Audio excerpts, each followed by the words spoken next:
You're living in the world. You're in this world, but you're not of the world.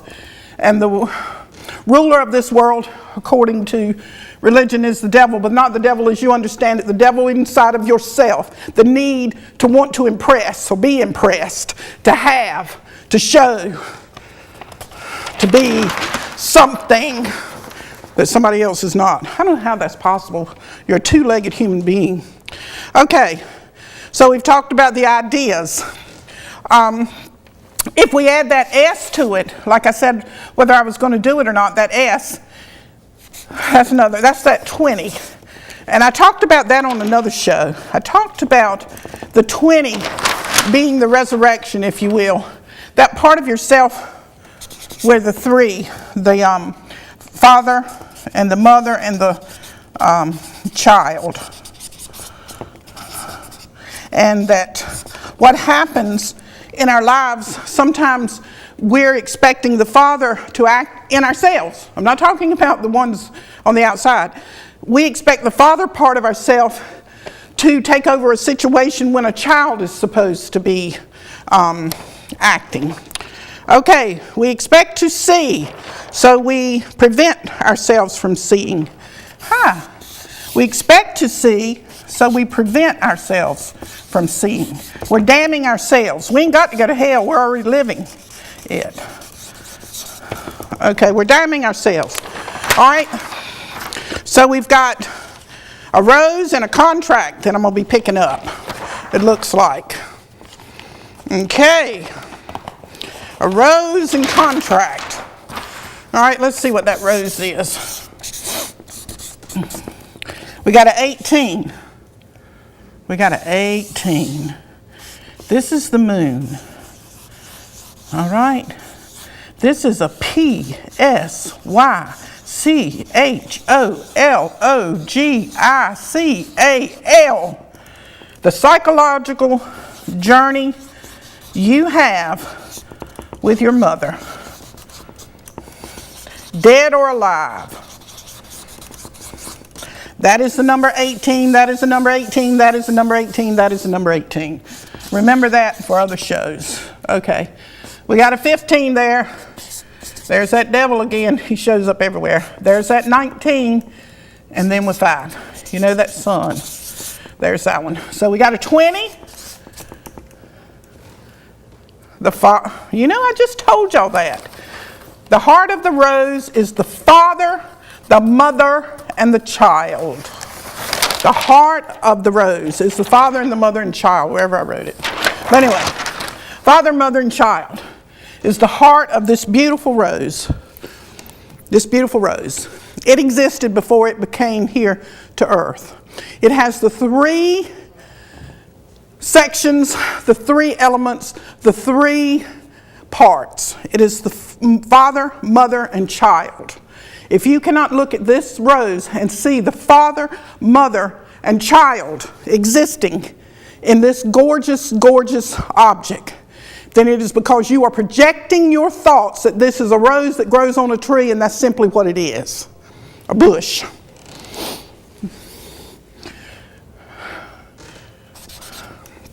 Resurrect yourself.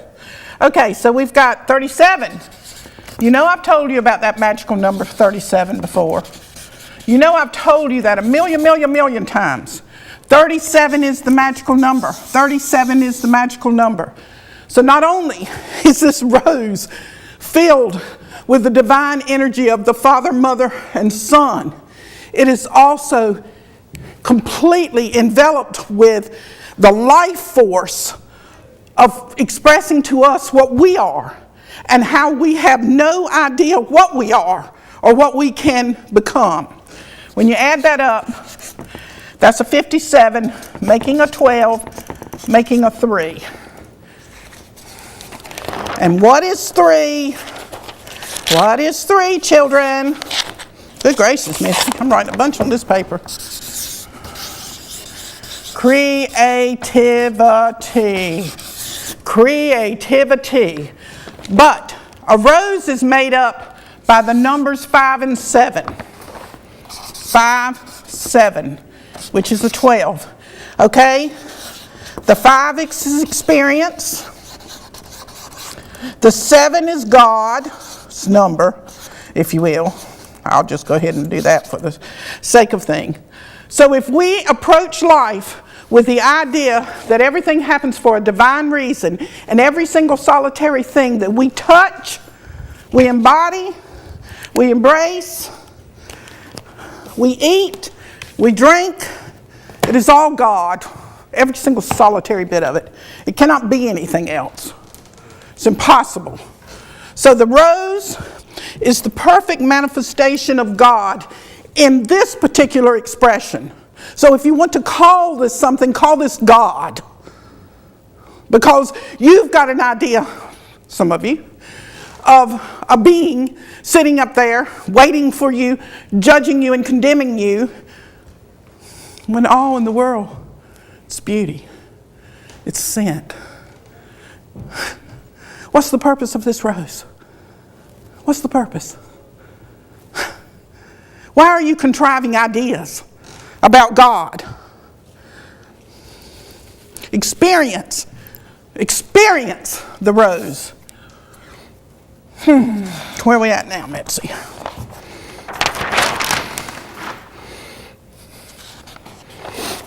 I'm looking.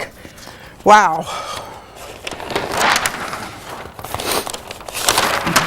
Oh, yeah.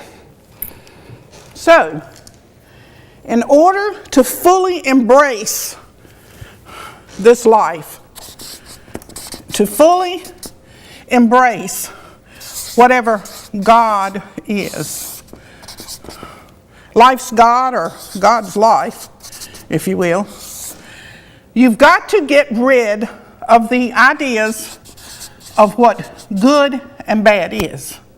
You've got to. You have no way of knowing what good and bad is. And yet you lived your entire life from this false assumption. Okay, let's see. Oh yeah, I'm going to do that too. I want to see about that. So good and bad, we're getting rid of it, aren't we? Yeah, okay, let's see what we're going to do. Good. We got a 7. That's God's number. So if it's God's number, I'm just arbitrarily saying that. Let's just pretend like it is. Then only he, she, it can determine what is good or bad, even in this word. My goodness, Mitzi. You got 2 devils in there. 2 times the devil. That sure is good, isn't it? All right, and then we've got a 4. So we've got a 30, and we've got, what?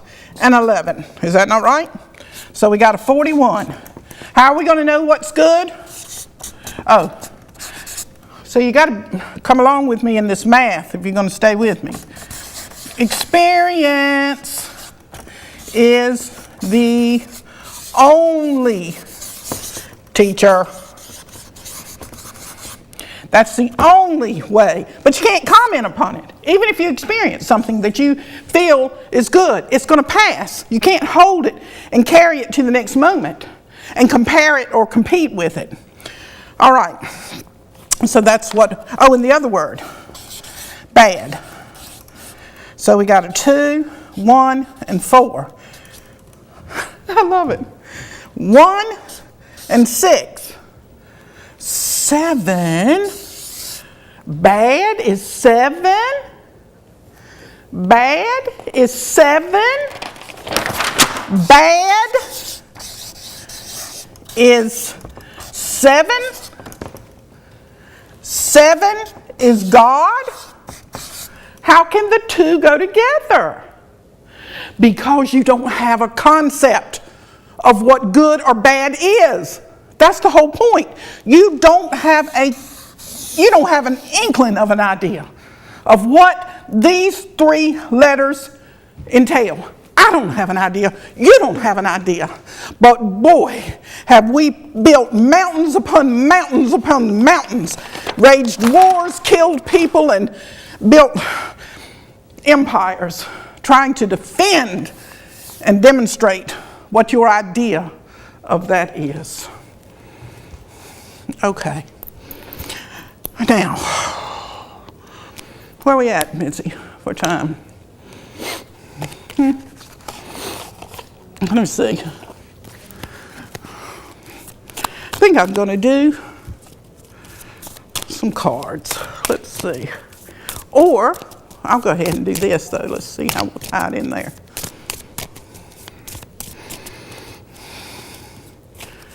Okay.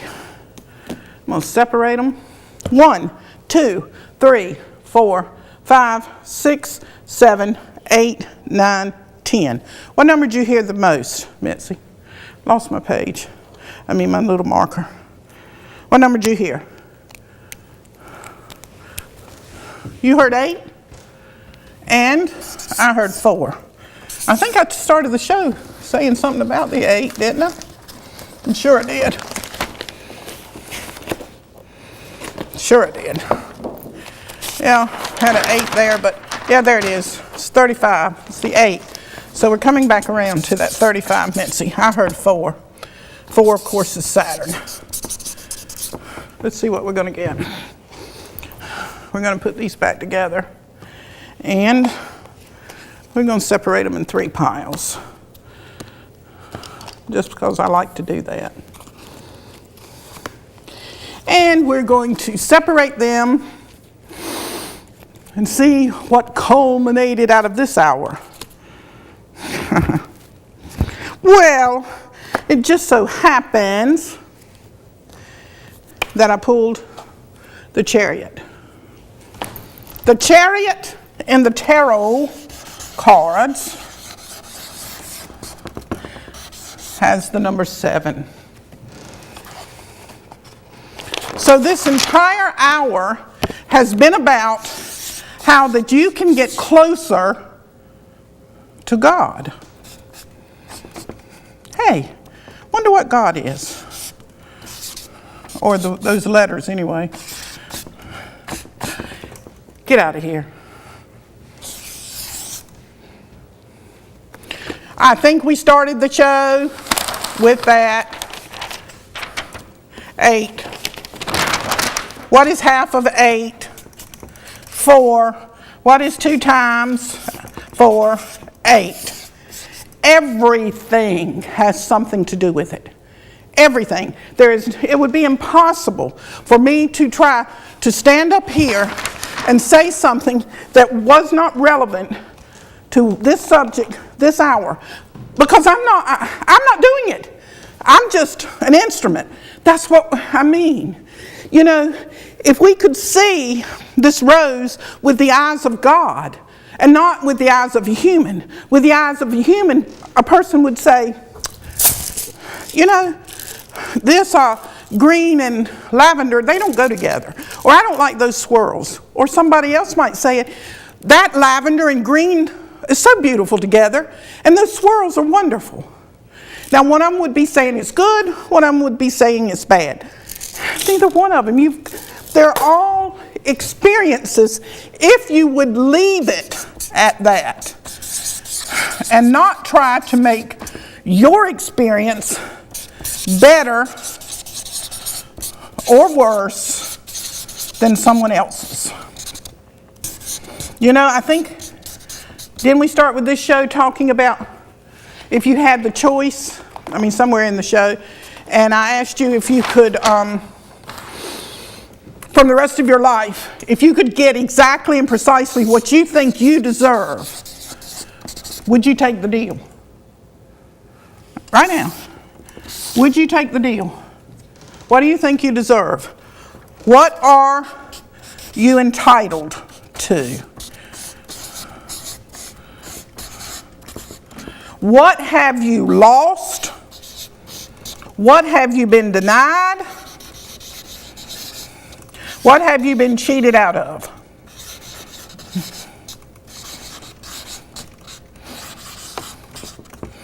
You could all rectify that. Would you take the deal? Would you take the deal?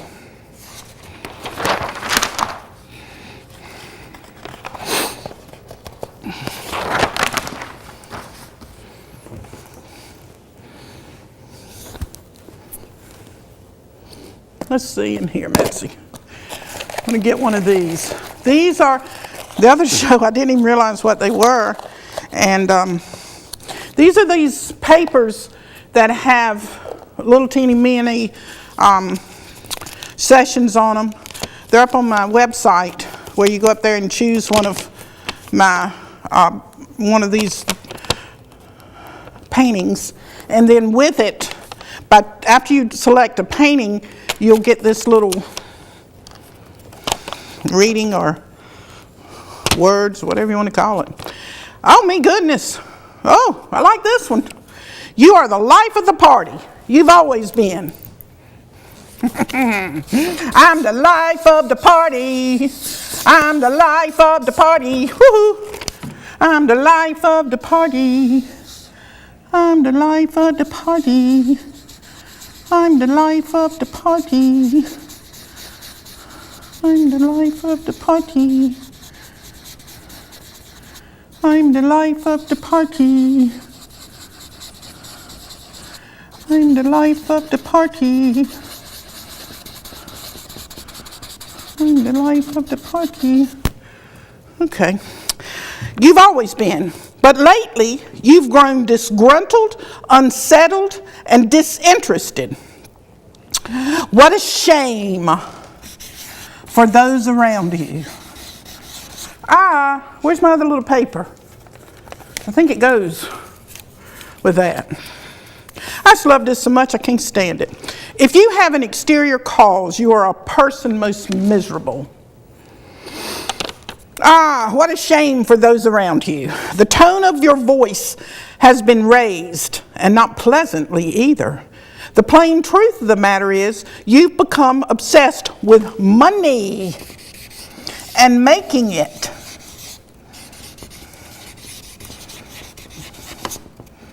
Wow, money. Now, Mitzi, you know, I'm the life of the party. I'm the life of the party. I'm the life of the party.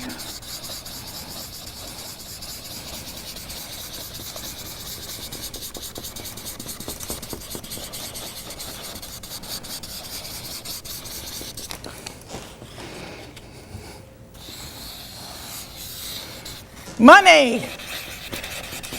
We want money, money, money, money, money. Give me